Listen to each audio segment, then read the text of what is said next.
دوستو، کیا آپ پریشان ہیں کہ آپ بہت سی زندگی کی فکروں میں پھنسے ہوئے ہیں؟ آپ کبھی فکر مند ہو کر فکر پر قابو نہیں پا سکتے۔ دوستو، آپ فکر مندی اور پریشانی کا حل کیسے پا سکتے ہیں؟ ہم اکثر سوچتے ہیں اگر ایسا ہو تو کیا ہوگا؟ اکثر اگر مگر اور فکروں میں مبتلا ہوئے رہتے ہیں۔ اس کا مطلب یہ نہیں کہ آپ اپنے کاموں کی ذمہ داری قبول کرنا چھوڑ دیں۔ خداوند یسوع المسیح فرماتے ہیں، تم میں ایسا کون ہے جو فکر کر کے اپنی عمر میں ایک گھڑی بھی بڑھا سکے؟ یا خداوند، ہم تیرا شکر ادا کرتے ہیں کہ تو نے ہمیں اس قابل سمجھا ہے کہ ہم تیرے کلام کو پڑھیں اور اس میں سے سیکھیں۔ میرا مسیح خداوند میں آپ سب بہنوں اور بھائیوں کی سلامتی ہو۔ دوستو، ہم اکثر سوچتے ہیں اگر ایسا ہو تو کیا ہوگا، ویسا ہو تو کیا ہوگا۔ ہم اکثر اگر مگر اور فکروں میں مبتلا ہوئے رہتے ہیں۔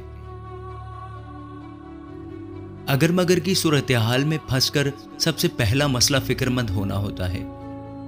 فکر مندی ایسی چیز کی ذمہ داری لینا ہے جن سے ہم عام طور پر واقف نہیں ہوتے۔ فکر مندی خالق کائنات پر ایمان کی کمی کی وجہ سے ہوتی ہے کہ جب ہم اپنے خالق پر پورا ایمان نہیں رکھتے تو اکثر ہم فکروں میں مبتلا ہو جاتے ہیں۔ فکر مندی آپ کو بتاتی ہے کہ آپ کسی مشکل کو حل کر سکتے ہیں، مگر اکثر آپ ناکام ہو جاتے ہیں۔ دوستو، کیا آپ پریشان ہیں کہ آپ بہت سی زندگی کی فکروں میں پھنسے ہوئے ہیں؟ آپ کبھی فکر مند ہو کر فکر پر قابو نہیں پا سکتے۔ دوستو، آپ فکر مندی اور پریشانی کا حل کیسے پا سکتے ہیں؟ آپ جب کسی ایسے فرد سے مدد لیتے ہیں جو آپ کی مشکلات کا حل کر سکتا ہے تو ہی آپ فکر مندی پر قابو پا سکتے ہیں، اپنی پریشانیوں پر قابو پا سکتے ہیں۔ اس کا مطلب یہ نہیں کہ آپ اپنے کاموں کی ذمہ داری قبول کرنا چھوڑ دیں۔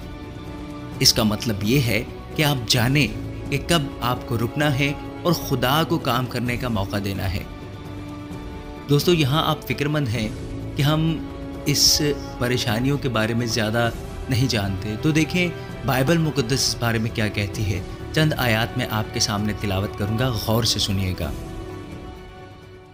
فلپیوں 4 باب اور اس کی 6 اور 7 آیت میں لکھا ہے، کسی بات کی فکر نہ کرو بلکہ ہر ایک بات میں تمہاری درخواستیں دعا اور منت کے وسیلہ سے شکر گزاری کے ساتھ خدا کے سامنے پیش کی جائیں، تو خدا کا اطمینان جو سمجھ سے بالکل باہر ہے تمہارے دلوں اور خیالوں کو مسیح یسوع میں محفوظ رکھے گا۔ 2 تیموتھیوس اس کا 1 باب، کیونکہ خدا نے ہمیں دہشت کی روح نہیں بلکہ قدرت اور محبت اور تربیت کی روح دی ہے۔ رومیو 8 باب اور اس کی 28 آیت، اور ہم کو معلوم ہے کہ سب چیزیں مل کر خدا سے محبت رکھنے والوں کے لیے بھلائی پیدا کرتی ہیں، یعنی ان کے لیے جو خدا کے ارادہ کے موافق بلائے گئے۔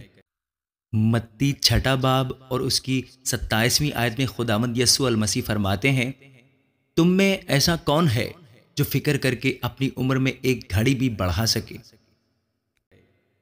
آمین۔ دوستو، ان آیات سے یہ ثابت ہوتا ہے کہ ہمیں اپنی فکریں خداوند پر ڈال دینی چاہیے۔ ہاں، وہ ہماری مشکلوں کو حل کرتا ہے، وہی ہماری مشکلوں کو حل کر سکتا ہے۔ دوستو، اگر آپ فکر مند ہیں، پریشان ہیں، تو اپنی ساری مشکلیں پریشانیاں خداوند پر ڈال دیں، وہ آپ کی ساری مشکلیں پریشانیاں حل کرے گا، بے شک۔ آمین۔ اے خداوند ہمارے رب، ہم تیرا شکر ادا کرتے ہیں کہ تو نے یہ پاک کلام جیسا تحفہ ہماری زندگیوں میں ہمیں بخشا ہے۔ اے خداوند، ہم تیرا شکر ادا کرتے ہیں کہ تو نے ہمیں اس قابل سمجھا ہے کہ ہم تیرے کلام کو پڑھیں اور اس میں سے سیکھیں۔ میرا خداوند، ہمارے دلوں کو اطمینان بخش، دنیا کی ساری فکروں سے ہمیں نجات دلا، کیونکہ تو ہی نجات دہندہ ہے، تو ہی رحم کرنے والا ہے، تو ہم پر فضل کرتا ہے، تو ہماری مشکلوں کو آسان کرتا ہے، تو ہماری مشکلوں کو نیست و نابود کر دے گا۔ میرے مالک، ہم سب کو اپنی پناہ میں رکھ اور نیک اور کامل راہ پر چلا۔ یہ مانگتا اور پاتا ہوں تیرے بیٹے ہمارے خداوند یسوع المسیح کے وسیلہ سے، آمین۔